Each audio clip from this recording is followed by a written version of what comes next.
As he said, we are in week 4 of this series, Broken and Blessed, and Brian did a great job last week of walking us through the life of Abraham. Learned a whole lot from that, and today we're going to look at Abraham's wife, Sarah, and see what we can learn from looking at her life today. So if you want to, you can open up to Genesis chapter 16. It's where we'll start with today. And I'm doing a first here. I have a computer that's going to walk me through everything. Got all my scripture on here.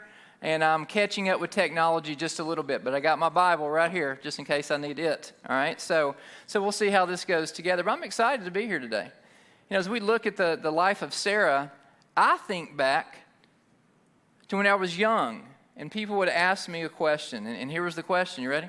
Mickey, what are you going to do with your life when you grow up? You ever caught that question, right, when you're young? And I tell you, I had an answer. Right, because when they asked me that, I thought it was up to me to answer the question. I had an answer. I was going to be a professional baseball player. My uncle's here today. He can probably remember this, right? I would go out and play any league that I could, and when I got home from school, I'd go play wiffle ball any chance I got. In my neighborhood, we had 3 different stadiums that we called them. Our house housed one of them, all right? And so I loved everything about baseball. Any chance I got, I'd go watch baseball. My dad would take me often down to see the Chattanooga Lookouts play at good old historic Ingalls Stadium. Loved it. And any chance I got, I would watch them on TV. We didn't have many channels, but one channel we did have was Channel 7 on TBS, and I watched the Braves as much as I could. And last time I preached, I told you, it was all about Del Murphy. Now, it's interesting. As I got older, right, became a Christian, learned more about God, what I learned was, really, that wasn't really the question. Mickey, what are you going to do with your life? You know, or what do you want to be when you grow up? Or what are you going to do with your life? That really wasn't the question. The question that I learned to ask myself was, God, what's your purpose for my life? Let me say that again. God, what's your purpose for my life? See, the first set of questions was really all about me. Mickey, what are you going to do with your life? And I answered it selfishly with that answer. Like, again, it was all about me. I was going to be a baseball player. I was going to do whatever I needed to do to be the baseball player. Right? But again, as I learned more about God and His character and who He was, the question became real clear to me. That didn't matter as much. What really mattered was, God, what is your purpose for creating me? Because what I learned is that God has created me with a purpose and for a purpose. And it's interesting, we live in a world that's trying to get you to answer those first set of questions every second of every day. That your life is all about you, so what are you going to do with the life that you have? And the answer that's trying to give you often is what? Do whatever makes you happy. That was my goal when I was little. Now again, I had these desires, right? And what I'm not saying today is that these desires that we can often have, I'm not saying that sometimes they're not from God, right? God gave me a desire to be a teacher. And guess what I did for 8 years of my life? I taught and I loved every bit of it. Right? God made that clear to me. What I did, though, my desires, I surrendered them to Him. The older I got, the more I learned about Him, my relationship with Him.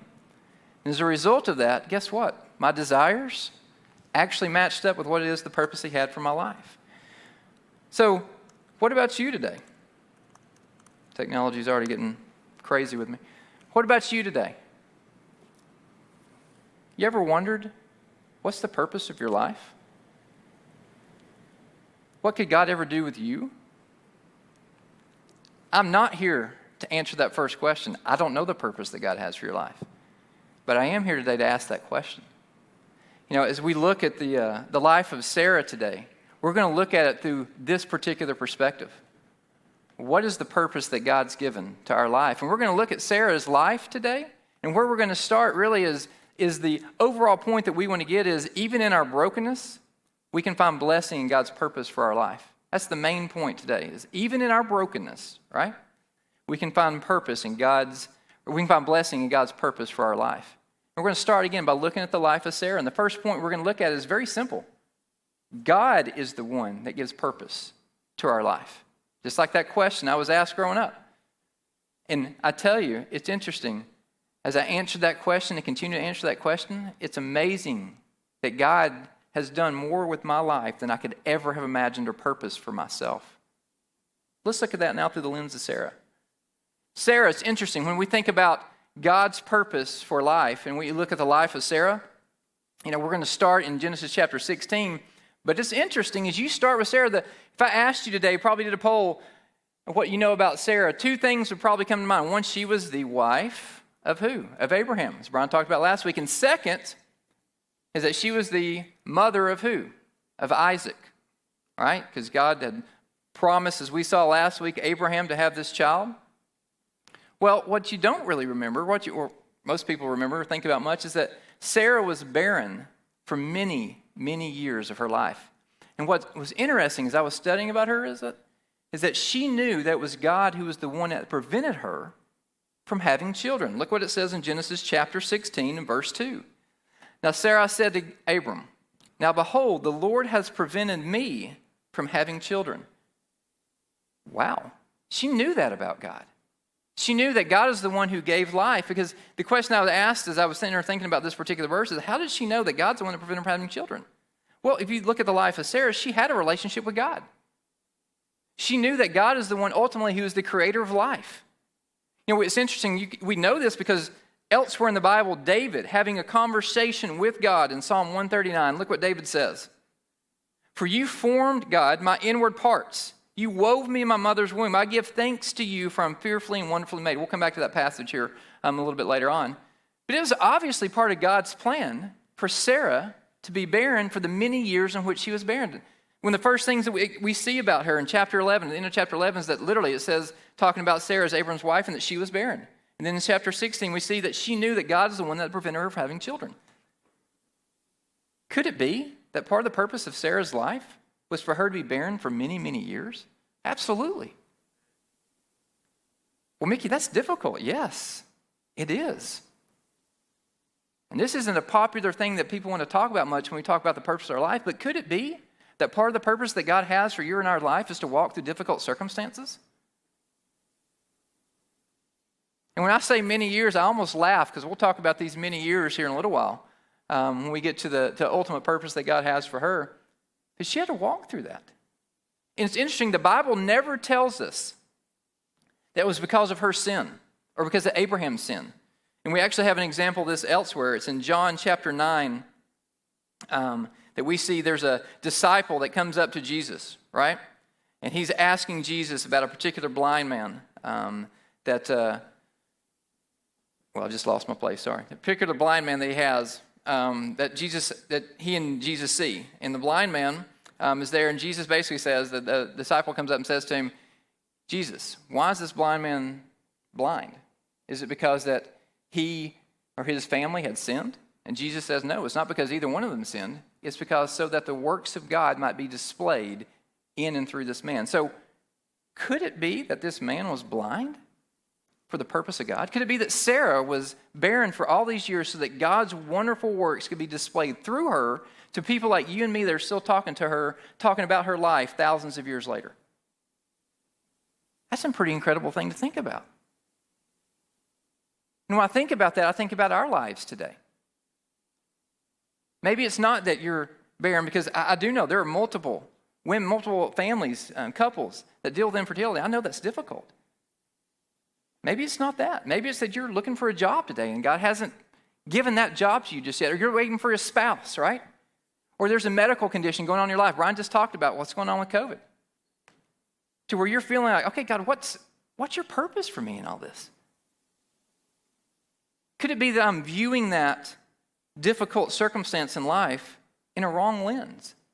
And that maybe I need to view whatever that difficult circumstance is by realizing it could be that that's part of God's purpose for my life. So that His works can be displayed in and through me, so that He can be glorified through my life to other people. There are two couples I can think of right now today. I won't say their names, didn't ask for permission to do that.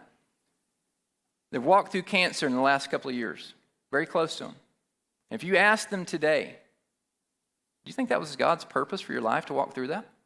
They would say, absolutely yes. I've heard them say this to me. Absolutely yes. And God was glorified through us in the way that He had us walk through that particular aspect of cancer. Man, that got my attention. That was even before I even studied any of this stuff. So think about that, church. As we continue on looking at the life of Sarah, yes, many years of barrenness, but then we come down to chapter 18, and we see that chapter 17, 15, we see that Abraham finally comes, or God comes to Abraham and tells Abraham what's the ultimate purpose going to be for Sarah's life. This is the part that we're more familiar with. In chapter 17, verse 15, when Abraham's 99 and Sarah's 89, here's what God says to Abram about Sarah. As for your wife Sarai, you shall not call her Sarai, but Sarah shall be her name. I will bless her, and moreover, I will give you a son by her. I will bless you, and she will become nations. Kings of people shall come from her. And some translations say she'll be the mother of nations. That's always fascinated me. Isn't that pretty remarkable? That God tells her tells Abraham at the age of 89, we'll see later that he tells her as well, that she's going to have a child at the age of 90. Just ponder that for a moment. That is remarkable. How in the world is it that God could do this? I have children. I have 4 children. They have a great-grandmother who's 93. Sarah's going to have a child at the age of 90 after being barren for more years than we can count. Why? Because it's part of God's purpose for her life. And the cool part about Scripture in chapter 21, we actually get to see this purpose come to fruition for Sarah. Chapter 21, in verses 1 through 3, it says this. The Lord visited Sarah, as he had said, and the Lord did to Sarah as he had promised. And she conceived and bore Abraham a son in his old age, at which time God had spoken to him. Abraham called the name of his son, who was born to him, whom Sarah had borne him, Isaac. Church, that's 25 years after God had already told Abraham, the son that's going to come is going to come from you. The promise that he had given to Abraham, right, 25 years earlier, and then confirmed in chapter 12 and chapter 15, had actually now come to fruition. And had told to Abraham at age 99 and Sarah at age 89. Now it's come to fruition to where Isaac is born. What a purpose for her life. That she would go 89 years, 90 years, without having a child. Many years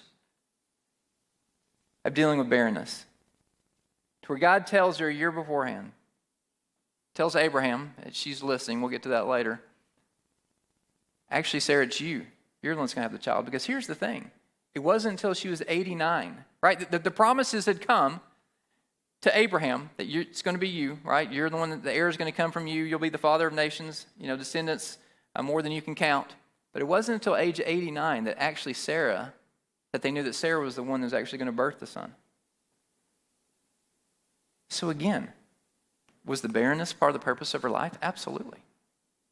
Was part of the purpose of her life as well that she was going to be the mother of nations? Absolutely. How in the world is it that Sarah could do this, have a child at the age of 90? Pretty simple answer. Because that's the purpose that God had for her life.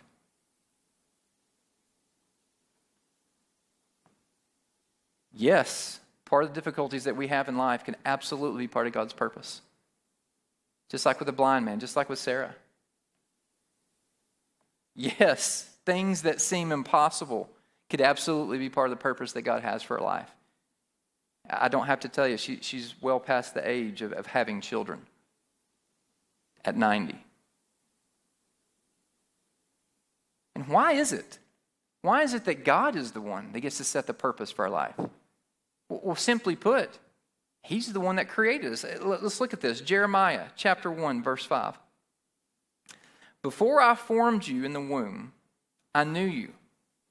Before you were born, I consecrated you. Finishing Psalm 139, which we saw earlier, right? We had seen that David having the conversation, knew that God had formed his inward parts. You come down the second part of that, verses 13 to 16. It says, when I was made in secret, skillfully wrought in the depths of the earth, your eyes have seen my unformed substance. And in your book were all written the days that were ordained for me, when as yet there was not even one of them. The creator of our life absolutely will give our life purpose, even though we're living in a world broken by sin, walking in brokenness, right? Even in the midst of that, the God of all creation can and will give your life and my life purpose. He knew me before there was even substance of me. So absolutely, he is the one to give my life purpose.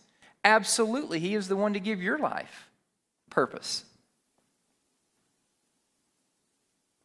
You know, I think back to Sarah and how difficult truly it must have been for her to walk in those years of barrenness.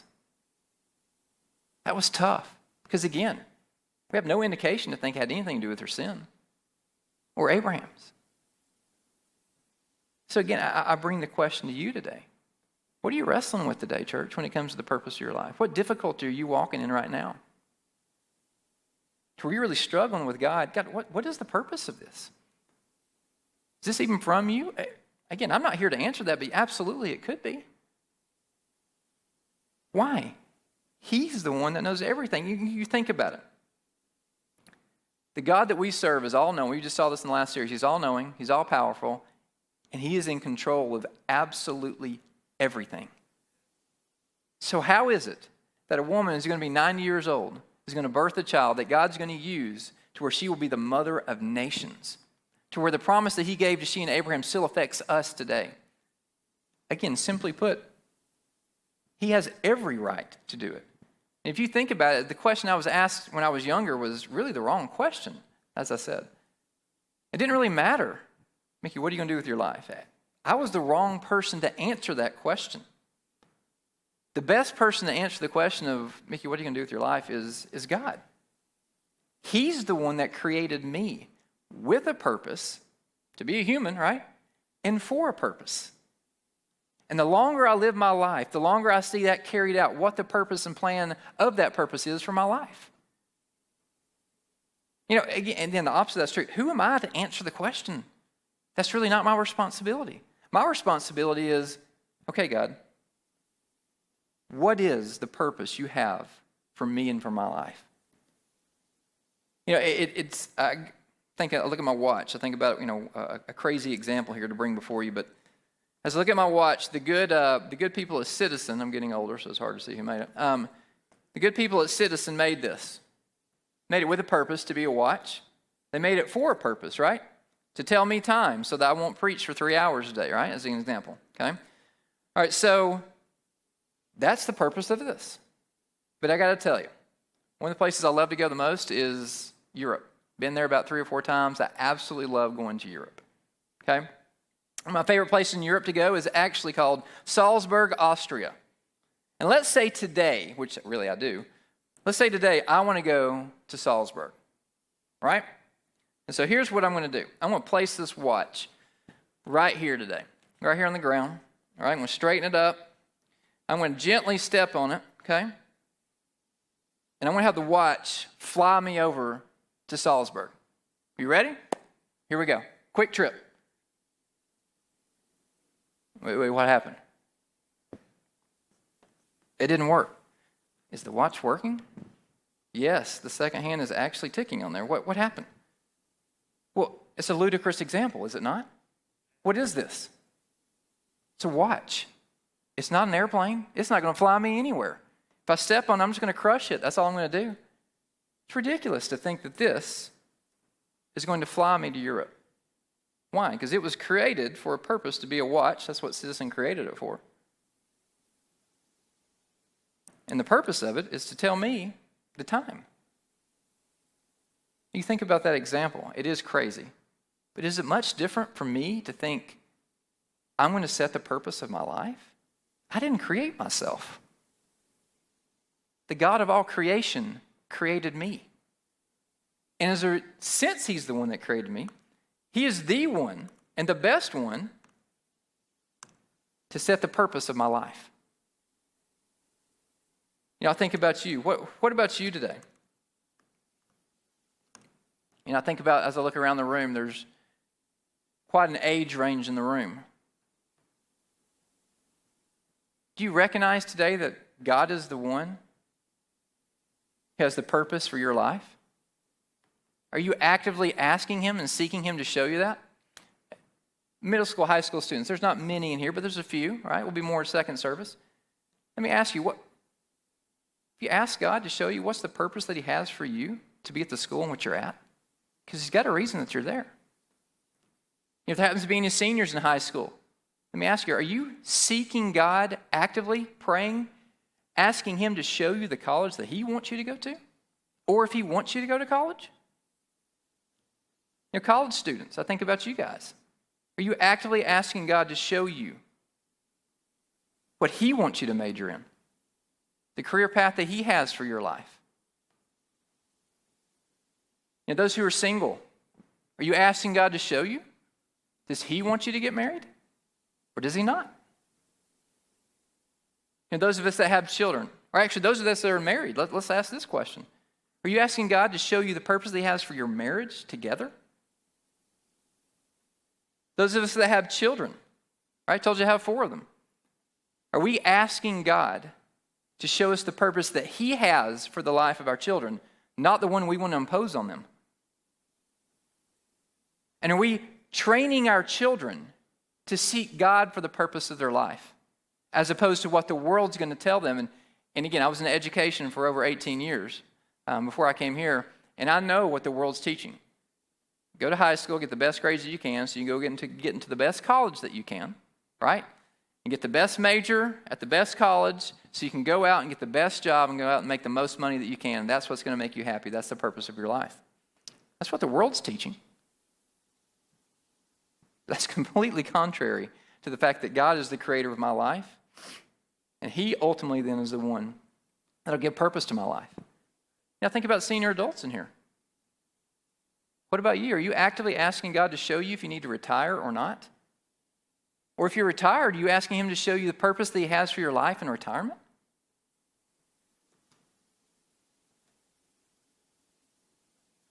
See, I think we need to constantly be asking God that question compared to, what are you going to do with your life?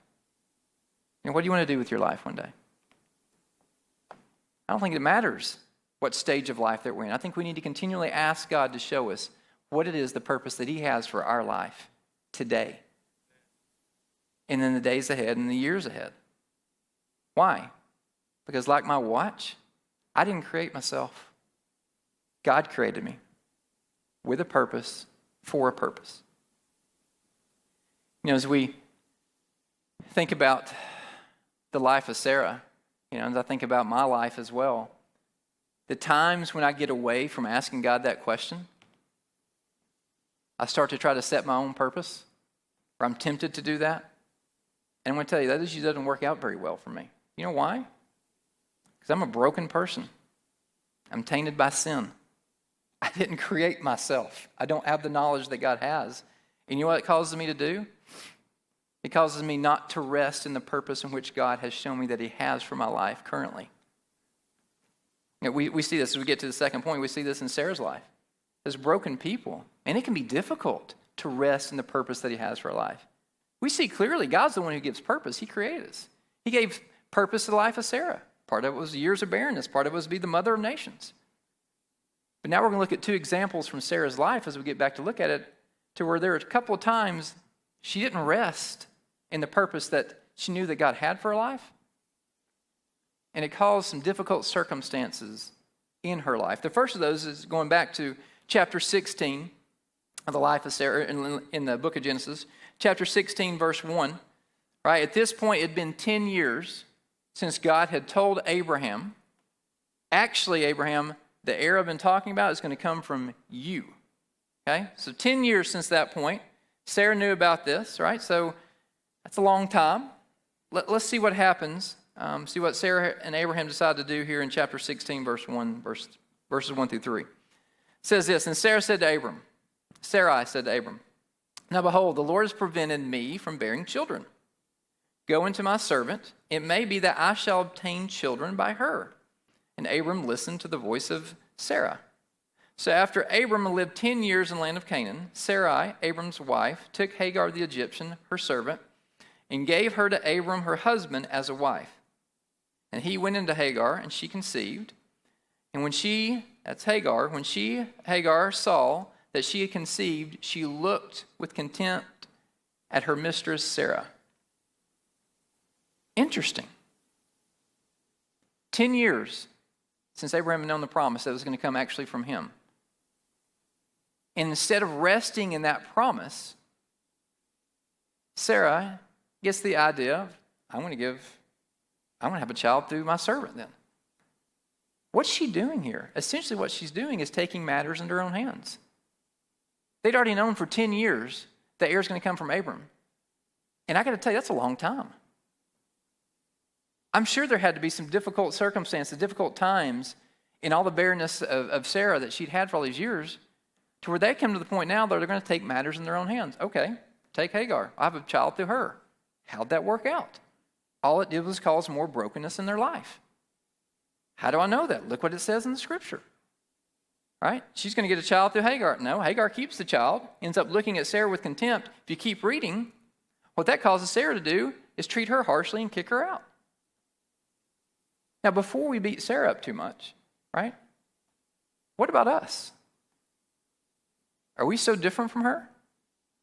Think about times in your life where you're pretty sure God has shown you the purpose for your life. And it's been a while, maybe, since he's shown you that purpose. He hasn't really just laid out for you quite the plan and how that purpose is going to be carried out. And you're growing impatient. And you're tempted right now today to take matters in your own hands, to make sure that purpose is carried out in your life. I'd caution you. By looking at the life of Sarah, I would definitely caution you in that. That's going to cause more brokenness in your life. Wait on the Lord. Rest in the purpose that he's given you in your life. And here's the hard part. Be patient in the purpose that he's given you. His timing is not ours, right? That had to be hard waiting all those years for Sarah in the barrenness. That's a long time, but you know what? Time is nothing to God. But man, that had to be difficult, right? Instead of resting, she took matters into her own hands. Second example of this, chapter 18, verses 10 through 12, right? Setting this up in a little bit of context again, we saw in chapter 17, is where God actually finally came, told Abram, it's actually going to be Sarah who's going to have this child. They were 89. Next chapter, shortly after this, God comes back through 3 men and comes and tells Abram, and this time, pay attention, Sarah's actually listening to the conversation. Here's what he says, Genesis 18, verses 10 through 12. Lord said, I will surely return about this time to you, about this time next year, and Sarah your wife shall have a son. And Sarah was listening at the tent door behind him. And Abraham and Sarah were old, advanced in years. The way of women had ceased to be with Sarah. She couldn't have children anymore. So Sarah laughed to herself, saying, after I'm worn out, my Lord is old, shall I have pleasure? Did you catch that? Right, they've already tried to take matters in their own hands at this point, right, with Hagar. Didn't work out well. So God finally comes and tells them, this is actually what's going to happen. It's going to happen in a year. After waiting all these years. And how does she respond? She laughs. She questions God in her heart. And before we want to say it's just her, the chapter before this, when God told Abraham, he did the same thing. He laughed, questioned God. But again, before we want to cast all the stones here at her, what about you? What about me? You ever laughed when God's actually told you the plan, how he's going to carry out a purpose? I absolutely know my wife and I have. She's not in here right now. I'm not throwing her on the bus. She knows this. We laughed about this together again as we were talking about this example. I have told you I have 4 children. The older 3, the time I'm thinking of was October about 7 years ago.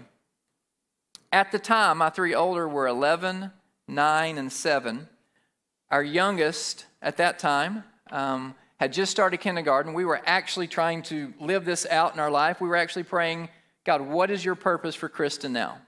We felt like God had told us that he wanted her to be a stay-at-home mom, to raise our children until they were in kindergarten at least. And so we were actively praying to ask God to show us, what's your purpose now for Kristen? She'd been doing some substitute teaching. She'd been doing some training.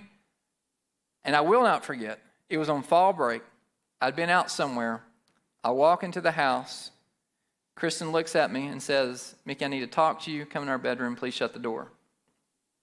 As a side note, gentlemen in the room that are married, I don't know about you, but it has rarely gone well for me when I walk in the door and my wife looks at me and says, Mickey, I need to talk to you. Come in our room and shut the door. It is a rare occurrence in our marriage that goes well for me. So in those split seconds that I'm walking from here to the bedroom door, I'm thinking in my mind, what have I done? What have I said? I did or said something stupid that I shouldn't have. I'm trying to retrace in my brain in those split seconds. Finally, I go in, shut the door, and all she does is sit down on the bench, and she just shows me a pregnancy test, and it's positive. Now, at the time for us, we are not at 89 and 99. But I am 41, she's 40, about to be 41. And by the time we have this child, I'm going to be almost 42 and she's going to be 41. And we just sit there and look at each other. We just kind of stare. Yeah, we laughed. Literally, we asked God, like, really? Are you kidding? And it took us a little while. This is exactly what we did. Now, side note, I couldn't imagine our family without our youngest. Her name is Charlie. She's amazing. You ever been there? When God showed you the plan that he had for you, the plan in which he was going to carry out that purpose for your life, you've kind of responded in a way that was probably kind of like Sarah's. All it does is cause us not to rest in the purpose that God had for us. He knew about Charlie before there was any even substance of her. What my reaction should have been, as Sarah should have been, if you go down to verse 14, here's what God says. Is anything too hard for the Lord? It's a rhetorical question. He's the God of all creation, in charge of everything and has all power. No, there's nothing too difficult from the Lord. But let's process these two examples and think about it from our life. Church, is there a circumstance today that in your life, and you're allowing it to tempt you to take matters into your own hands in some way, shape, or form? To where you know right now you are out of the plan in which God has for your life because you're taking that matter into your own hand. That you need to get back to resting in the plan and purpose that God has for your life. Or maybe you've been asking God and he finally showed you, hey, here's the plan for the purpose. And you're kind of in the stage right now like, God, are you serious? That can't be it. No. Again, look at Sarah.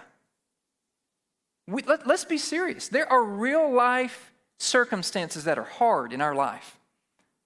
There absolutely are. That seem impossible. But I ask the same thing that God said. Is anything too difficult for him?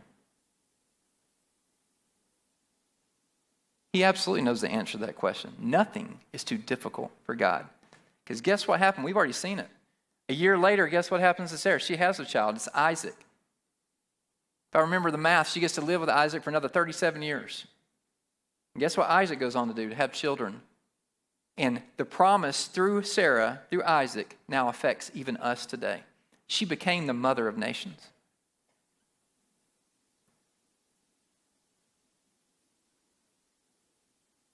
But how'd she get there? Because the last time we saw her here in Genesis, what's she doing? She's laughing at God, questioning him in her heart.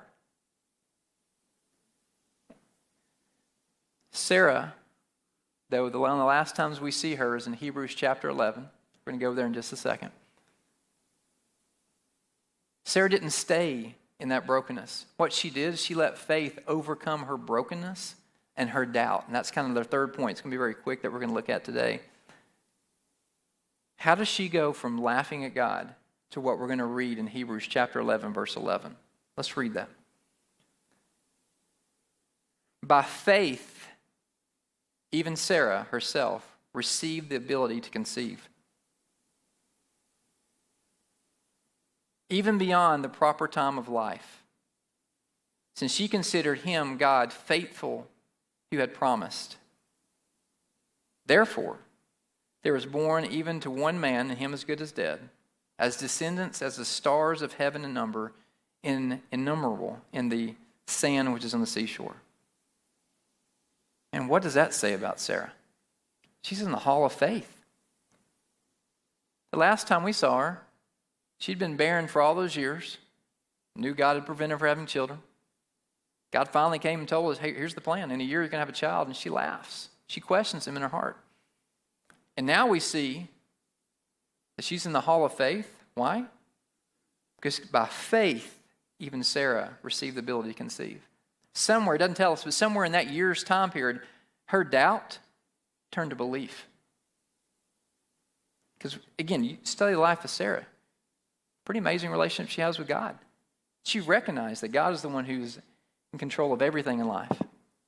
That He is the one that gives purpose to life. Eddie Rasnick, a great job whenever we do our sermon review, gave a good point in this. He said this: where did her faith come from? It was from the promise that God gave. As faith is not something that we generate, it comes by what God says and not what we do. See, church, God is the one that gives purpose to our life. He's our creator.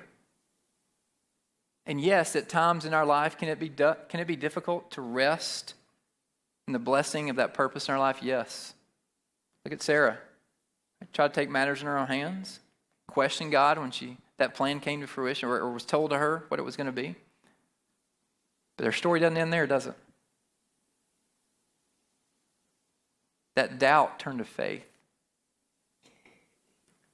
And again, as we close, I think about us today. You might be in here like, Mickey, well, I've already done that. I've already tried to take matters in my own hands, and I've already caused more brokenness in my life. Does that mean I've missed the blessing that God has for the purpose of my life? Absolutely not. Look at Sarah.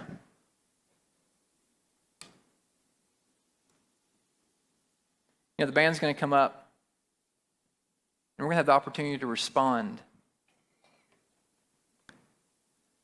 As they come up, let me ask you some questions. Where are you at today? Again, don't focus on them. Just think. Where are you at today? Do you recognize that God is the one who gives ultimate purpose to your life? Doesn't matter what stage of life you're in. When's the last time you asked God to show you the purpose that He has for you right now, today? Maybe you're here today and you need to talk to God, have conversation, because you are, like Sarah, taking matters in your own hands when it comes to the purpose of your life right now. And you've caused more brokenness in your life right now as a result of that. And you just need to surrender that to God. Or maybe today, you're questioning Him. He's made clear to you what His purpose is for your life. Maybe you start to reveal some of that plan to you as to the way that's going to work out. And you're questioning, maybe you're laughing at Him today. Maybe you need to surrender that to Him. Or maybe you're here today. Again, you're just allowing circumstances in your life to make you think, God, it's just impossible what you've told me. And like Sarah, you need to go from doubt to belief again, that He's going to carry out exactly what He's told you. Or finally, maybe you don't know God. You don't have a relationship with Him. You don't know Him as your creator. So this makes no sense to you whatsoever, really. Let me encourage you today.